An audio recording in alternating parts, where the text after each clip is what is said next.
অমুসলিম ভাইদের আন্তরিক ভালোবাসা ও অভিনন্দন।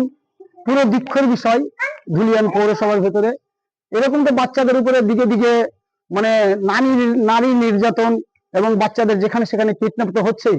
বাচ্চাদের থেকে এইরকমই একটা ধুলিয়ান পৌরসভার ভিতরে আতঙ্ক ছড়িয়ে গেছে, যে কি হুল্লুর আতঙ্ক, যে 4-5 দিন থেকে কখনো এ পাড়ায় কখনো ও পাড়ায়, মানে এরকমই, মানে এক মানুষকে মনে হচ্ছে আরেক মানুষকে টার্গেট করছে, এইভাবে হুল্লুর অত্যাচার।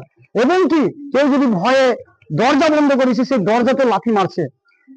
এখন বর্তমান ধরেন আজকে প্রায় দুপুর থেকে আমাদের এই 3 নম্বর ওয়ার্ডে, ধুলিয়ান পৌরসভার 3 নম্বর ওয়ার্ডে খড়বনা এরিয়ায় প্রায় 8-10 জন আঘাত, এবং রাত হয়ে গেছে তবুও অত্যাচার থামছে না। হুল্লুর এই দিক থেকে ছুটছে, ওই দিক থেকে এরকমই একটা আতঙ্ক পয়দা হয়ে গেছে।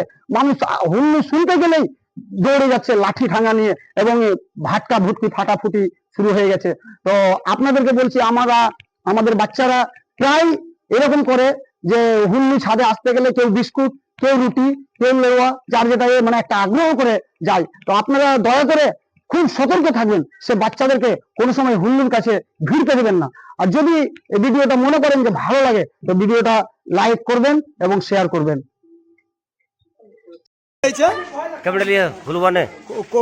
কোথায় আছে এখন হুল্লুটা? এখন আছে ওই যে ওই সাইডে, রাত্রে বেলা ঘুরছে, কোম্পানির বাড়ির সামনে আছে।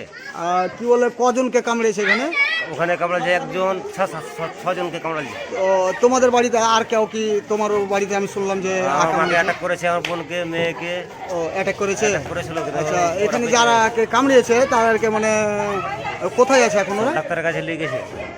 আমি শুনলাম জমিপুর না বহরমপুর, এটা কি বাস্তব? বহরমপুর নিয়ে গেছে। হ্যাঁ, এখন রাত্রে বেলাও ঘুরছে? রাত্রে ঘুরছে। এখন ওই যে ওই সাইডে আছে, কোম্পানির বাড়ির সাইডে। তোমরা কোথায় দেখছো? আমরা এই যে এখন দৌড়ছি, এই যে সব দেখতে এসেছি। তোমরা দেখেছো কি কোথাও হুল্লু? দেখতে যাচ্ছ?